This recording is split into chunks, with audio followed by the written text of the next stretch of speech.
कभी चोरी लालच का ना करो, जीवन में व्यवहार, जीवन के दिन चार।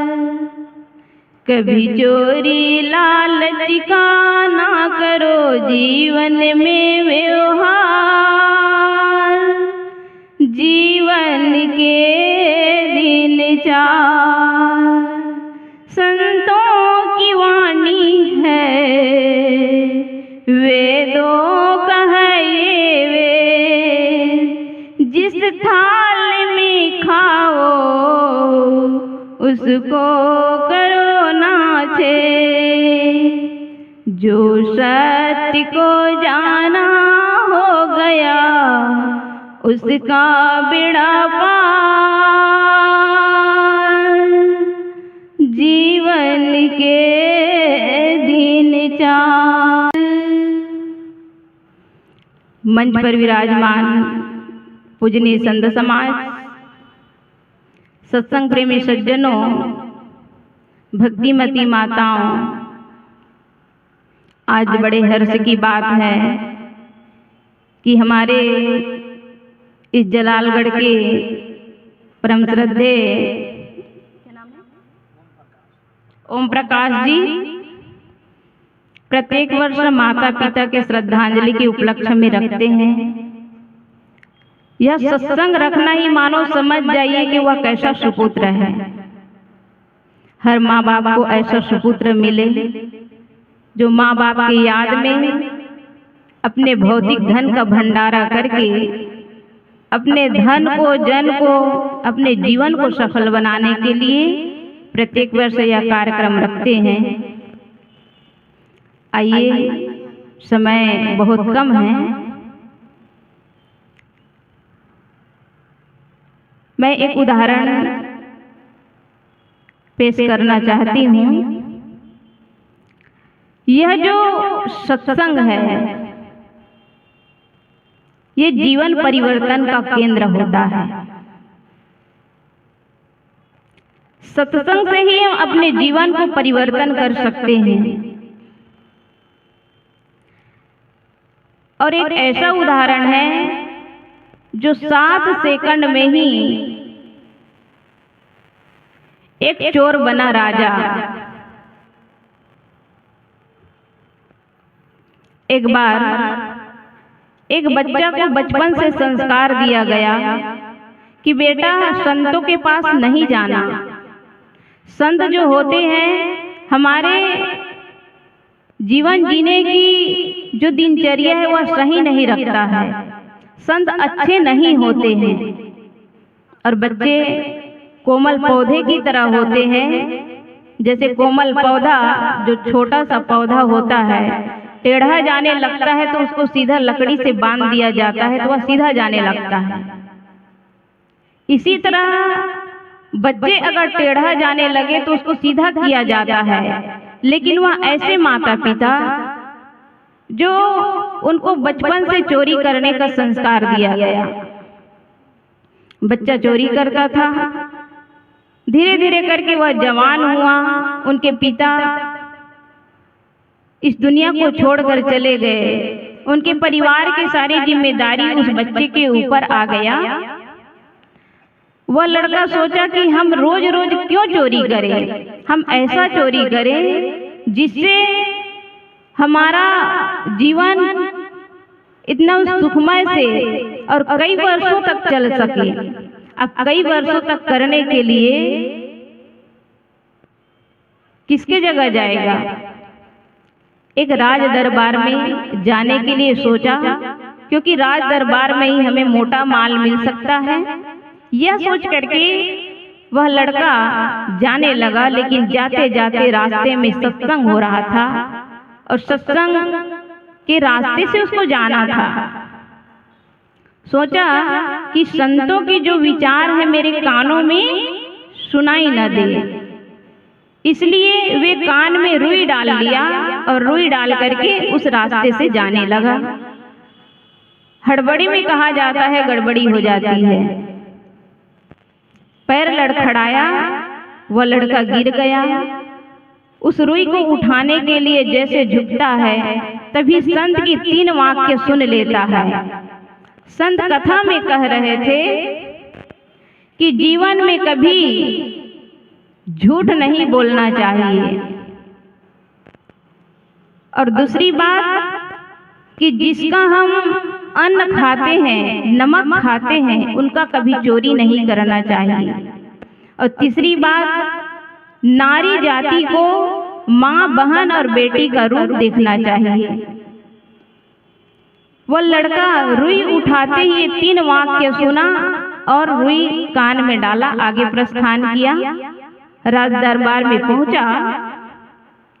जैसे ही पहुंचा और पहुंच करके सिपाही से कहते हैं कि हमको अंदर जाना है। तो कहे क्यों, क्या काम है?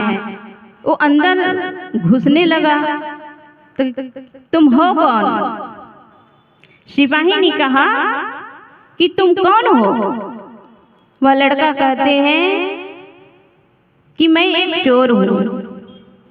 उसको संत की बात याद आई कि जीवन में किसी भी व्यक्ति को किसी प्रकार की झूठ नहीं बोलना चाहिए। चलो जीवन में अपनाना चाहिए कि झूठ नहीं बोलना चाहिए। वह झूठ नहीं बोला और कहा कि मैं एक चोर हूं। सिपाही ने सोचा कि कोई चोर हूं ऐसा नहीं कह सकता है, मजाक कर रहा है, जाने दिया। ऐसे ही अनेकों दरबारी मंत्री सब रोके, लेकिन सब लोग मजाक समझ करके उस लड़के को अंदर तक प्रवेश करने दे दिया और सभी से यही कहा कि मैं एक चोर हूं।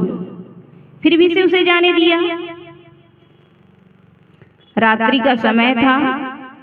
रानी कहीं बाहर से आई थी और सारे गहना, हीरे, मोती, जवाहरात सब निकाल करके रख दी थी और वह सोई थी। चाबी भी वही रखा था। लड़का गया, देखा और बैग में अपना सामान लिया जो गहना रखा था। चाबी वही थी, सामान लिया। चाबी को ले करके उसमें से जो हीरे मोती जितना भी था सारे कुछ वो निकाल लिया, बैग में रखा। फिर सोचा कि कुछ और मिल जाए। आगे गया, भंडार गृह मिला। वहां पे भोजन 56 प्रकार का था। लड़का भोजन किया और भोजन करके जैसे वो जाने लगा, तभी वो रानी के चेहरे पर उनकी दृष्टि पड़ी। जैसे रानी के चेहरे पर दृष्टि पड़ी तो वह लड़का आंख नीचे कर लेता है, दृष्टि नीचे कर लेता है। उनको संत की तीसरी बात याद आई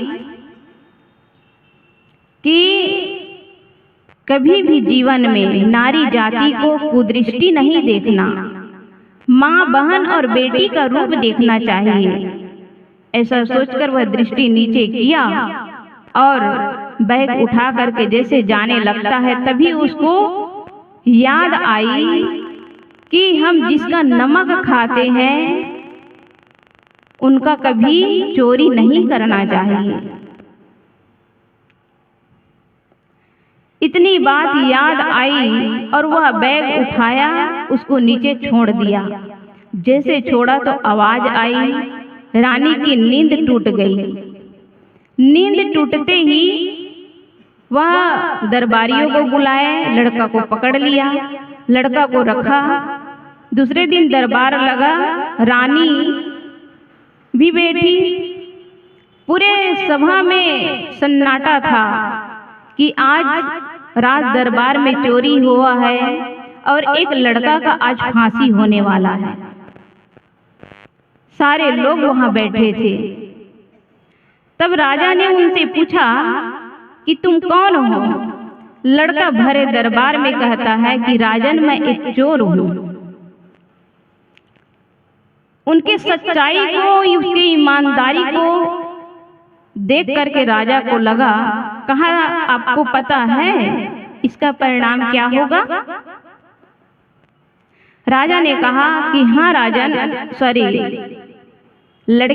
चोर लड़के ने कहा कि हाँ राजन, मुझे पता है इसका दंड यही होगा, प्राण दंड। तो क्या आपको मौत का भय नहीं है?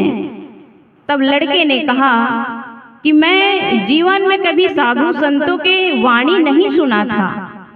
मेरे पिता कहते थे नहीं सुनना चाहिए, वो जीवन में अवरोधक है, हमारे जीवन को सही दिशा की ओर नहीं ले जाता है, इसलिए नहीं सुना। लेकिन जैसे मैंने सुना तो मुझे उनकी बात अच्छी लगी और मैंने अपने जीवन में चरितार्थ करना चाहा।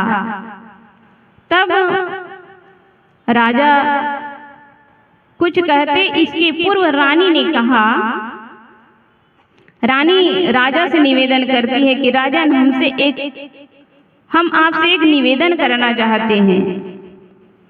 राजा ने आदेश दिया। रानी ने कहा कि राजन, हम निसंतान हैं, हमारा कोई संतान नहीं है, इसलिए इस जो चोर है, चोर तो है लेकिन वो एक सज्जन है जो सत्यवादी है, हम चाहते हैं कि इसे पुत्र के रूप में स्वीकार करना चाहते हैं। राजा ने स्वीकार किया। लड़के को कहा कि तुम इस राज दरबार में राजकुमार बनकर रहोगे, आज से तुम्हें चोरी करने की जरूरत नहीं है।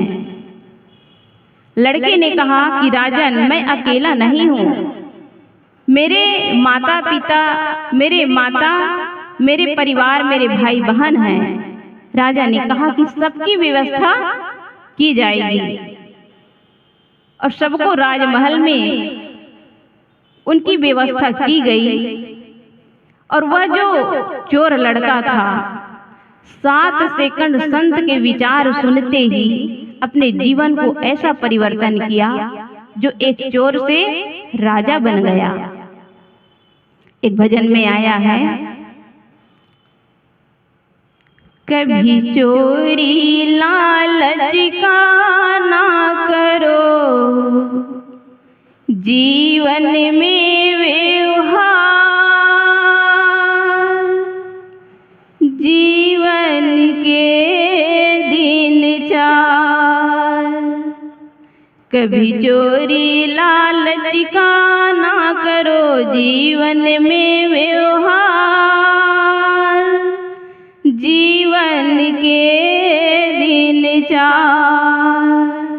संतों की वाणी है, वेदों का है ये वेद, जिस थाल में खाओ उसको करो ना छेद। जो सत्य को जाना हो गया उसका बेड़ा पार, जीवन के दिन चार। तू मन की बगिया में भक्ति का बोले भी, तू मन की बगिया में भक्ति का बोले भी, ले खाद श्रद्धा की उसको लगन से सी, लग जाएगा आंगन में तेरे खुशियों का अंबार, जीवन के दिन चार। तो हम अपने जीवन में कभी भी न झूठ बोले, न चोरी करे, न किसी भी नारी जाती है तो उसे माँ, बहन और बेटी का रूप देखे, और नारी है तो पुरुष को भाई, पिता, गुरु के रूप देखे। तभी हम ये संतों से जुड़े हैं, यही पाना, यही होना सार्थक होगा। क्योंकि हम सत्संग से जुड़ तो जाते हैं, लेकिन हमारे जीवन में परिवर्तन नहीं हो पाता है। हम जीवन भर सत्संग सुनते हैं, लेकिन परिवर्तन नहीं हो पाता है। जीवन में अगर सत्संग उतर जाए तो हमारे इसी जीवन में कल्याण हो जाएगा। अभी घर घर में 22 तारीख को दीपक जलाए, राम आएंगे भगवान, कितना सब कहे। सबके घर में दिवाली की खुशहाली मनाई गई। यदि असली दिवाली, असली राम अगर अपने जीवन में लाना है तो ज्ञान का दीपक जलाइए और अंधकार को भगाइए, अपने मन की बुराइयों को हटाइए, तभी हम ये मानव जीवन को पाए हैं तो ये सार्थक होगा। और आगे ना कहते हुए अपने वाणी को यहीं पर विराम देती हूँ। बोलिए सद्गुरु कबीर साहेब की जय। बोलिए सद्गुरु